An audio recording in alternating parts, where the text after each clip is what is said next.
কিহৰ দুখীয়া হ'ম, আলুৰ দাম বাঢ়িলেও ভয় নকৰোঁ, কঁঠাল গুটি পিটিকি খাম। বজাৰত পাচলি 100 টকা কেজি, তথাপি নকৰোঁ ভয়, বাঁহগাজ আনি খাৰ আঞ্জা খাম, আমি অসমীয়া হয়।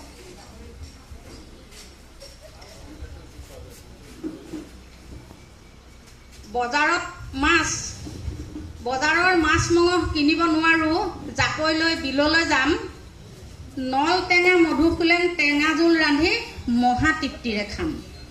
ঢেকীয়া কচু শাক বিচাৰি আনিম, কচুলতিও থাকিব লগত, পানী টেঙা খৰিচা গৰৈ মাছ পিটিকা, আকৌ কঁঠাল গুটিৰ পাতত।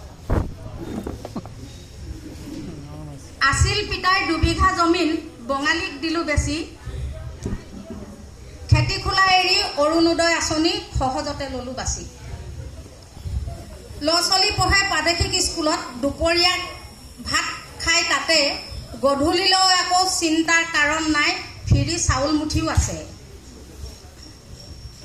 বানপানী হ'লেও চিন্তাৰ কাৰণ নাই, আৰুহে সহজ হ'ব, খাদ্যৰ টোপোলা দল সংগঠনে দূৰৰ পৰাই দি যাব। মন্ত্ৰী আহিব আকাশী পথেৰে, আমি ৰহ লাগি চাম, যদিহে নিয়ে বানপানীয়ে উটুৱাই, বাতৰিত শিৰোনাম পাম। দুখৰ উপৰিও দুখ নুবুলিবা, আমি অসমীয়া লোক, সুৰাৰ ৰাগৈত মতলীয়া হৈও ৰজাক দিম মহাসুখ। ধন্যবাদ।